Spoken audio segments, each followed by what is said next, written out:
I just want to hop on real quick to kind of share a big announcement. I'm actually getting ACL surgery on December 4th.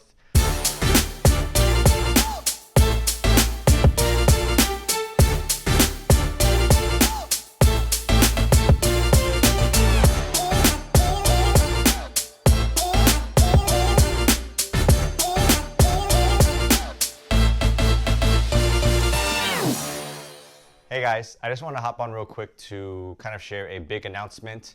I'm actually getting ACL surgery on December 4th. Some of you may know that for about 8.5 years now, I've actually had a partial ACL tear in my left knee. It happened right before I started physical therapy school, about 3 months before, so I never really got it checked out. I had a friend of mine look at it who was a PT, and he kind of was like, it feels like it potentially could be a partial ACL tear. And I went to PT school and just kind of, bared with it for 2.5, 3 years. And then fast forward now, 8.5 years later, why am I getting ACL surgery now? Which is probably the question that many of you may have. So during quarantine, just like many of you guys, I've been a little bit less active. I used to play pickup basketball every week, at least once a week. And that kind of kept me moving. It instilled a little bit of confidence in my knee that I could move a little bit. And because quarantine kind of shut that down, I've been doing a lot less movement, lateral movements, deceleration, change of directions, all that kind of stuff. And, in here, I'll do it periodically with some of my coworkers, doing box jumps, things like that. But as quarantine's kind of gone longer and longer, I have found myself thinking about my knee more and more, worrying about it more and more.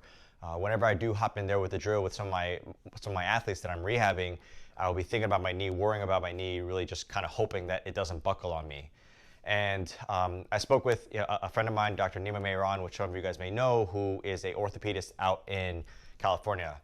He kind of gave me his input on just his experience working with ACLs, and particularly those who are a little bit unstable like mine was. And just to backtrack a little bit, my knee does buckle on me from time to time. The most recent one was about a month ago. I was doing a kind of depth box jump with a coworker. We were doing a workout. I jumped off the box, I jumped in the air, and I landed. On my second landing, my knee actually buckled a little bit. And my coworker was watching me, and he was like, I saw that. And, it was fine. I was able to walk fine. It was kind of achy a little bit. But that's kind of when it really kind of got the thought in my head about maybe I should get this checked out. So after talking with Dr. Mehran about this, he was like, if you're worried about it, it might be worthwhile just to get it checked out. Just to make sure that we are not doing any damage for the long term.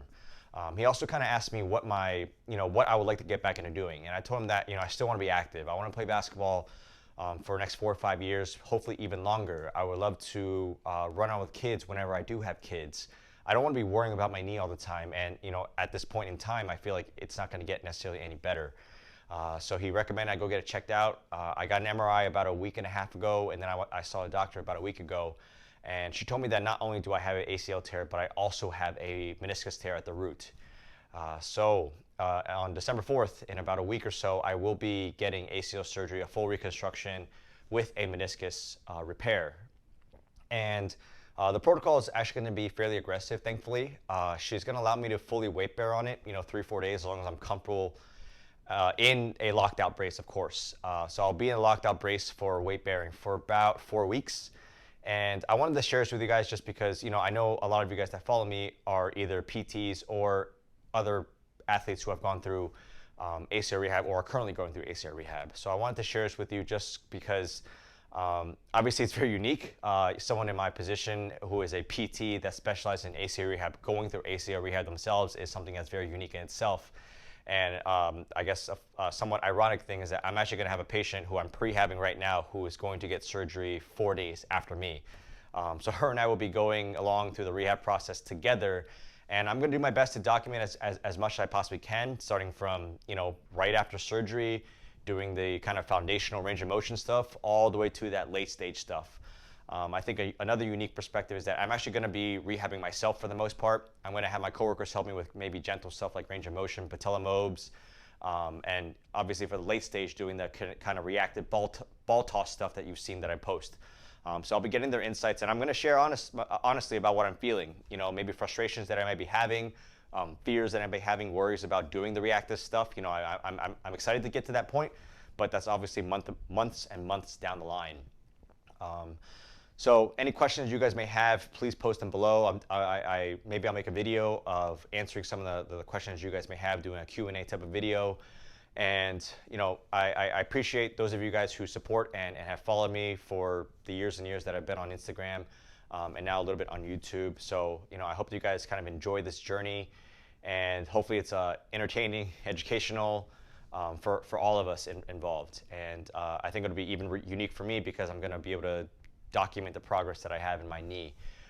So yeah, on December 4th, I'm going to be going through a full reconstruction with the meniscus repair, and I look forward to sharing this journey with you guys.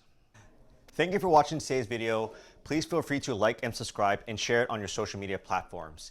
If you're interested, I have started an ACL Mastermind group, which is a growing library of content centered around ACL rehab.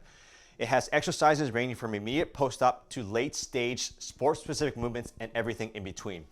It's a growing library and currently holds over 250 videos.